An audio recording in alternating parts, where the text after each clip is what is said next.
안녕하세요. 성경 통독을 돕는 바이블 가이드입니다. 오늘은 여호수아 12장부터 14장까지입니다.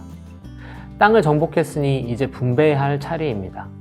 분배를 하면서도 여호수아 저자는 기계적인 분배가 아니라 어떤 원리에 의해 분배가 되고 있음을 말하고 있습니다. 분명한 기준이 있습니다. 그것은 하나님과의 약속입니다. 가변적인 것처럼 보일지 모르겠으나 하나님은 우리와 함께 기준을 설정하기 원하시고 동역하기 원하신다는 사실을 말해줍니다. 12장에는 여호수아가 정복한 요단 서편 지역뿐 아니라 모세가 정복한 요단 동편 지역의 왕들도 함께 소개됩니다. 엄밀히 말하면 요단 동편은 하나님이 약속하신 땅이 아니었습니다. 이스라엘 백성이 요구하자 이스라엘 백성의 기업으로 주신 땅입니다. 이 사실이 우리에게는 아무렇지 않게 다가오지만 이스라엘에게는 언제든 정통성의 문제가 제기될 수 있었습니다. 그래서 성경은 요단 서편의 가나안 지역뿐 아니라 요단 동편 또한 이스라엘이 정복한 땅임을 언급하고 있습니다. 가나안 지역은 우리나라 강원도 넓이밖에 되지 않는 좁은 지역입니다. 그런 땅을 31명의 왕이 다스렸다는 것은 가나안 땅 자체가 복잡하게 분할되어 있었다는 사실을 말해줍니다. 실제로 가나안 땅은 산간, 구릉, 평야, 사막 등 다양한 지리적인 조건이 중첩되어 있는 지역입니다. 그런 조건 속에서도 이스라엘이 수많은 전투와 싸움에서 이길 수 있었던 것은 하나님이 가나안 족속을 이스라엘에게 넘기셨기 때문입니다. 하나님은 우리를 동역자로 세우시며 감당할 능력도 능히 부어주시는 분이십니다. 가나안 땅에는 아직 정복하지 못한 땅이 많았습니다. 하나님의 명령이 특이합니다.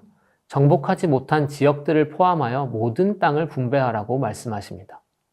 아직 정복하지 못했을지라도 하나님이 약속하신 땅이기에 지파별로 정복하라는 뜻입니다. 이어 요단 동편 지역의 분배 이야기가 나옵니다.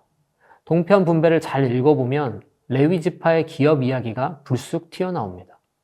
레위 지파는 요단 동편과 서편 모든 지파의 기업 안에 성읍을 할당받게 되어 있습니다. 여기서 레위 지파의 기업을 이야기하는 것은 가나안 땅뿐만 아니라 요단 동편 지역 또한 이스라엘의 기업임을 인식시키기 위함입니다.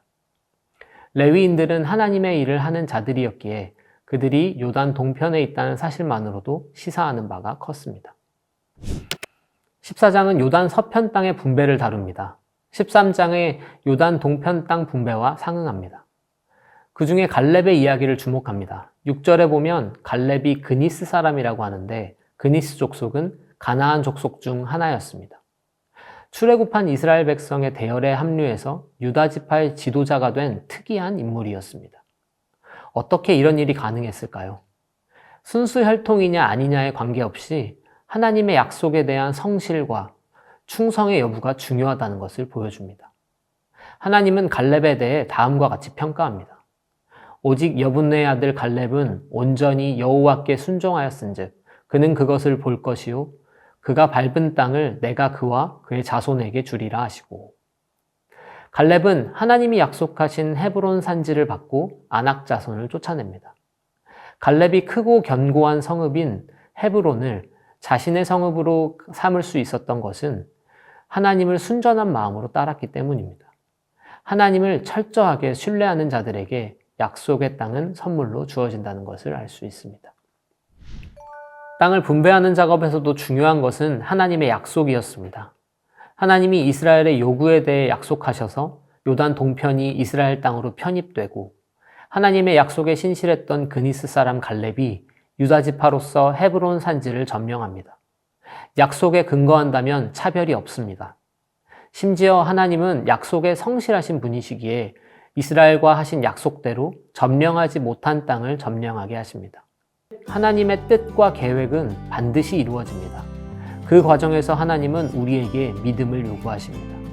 하나님의 약속을 믿고 살아가는 기쁨의 하루 되시기를 축복합니다.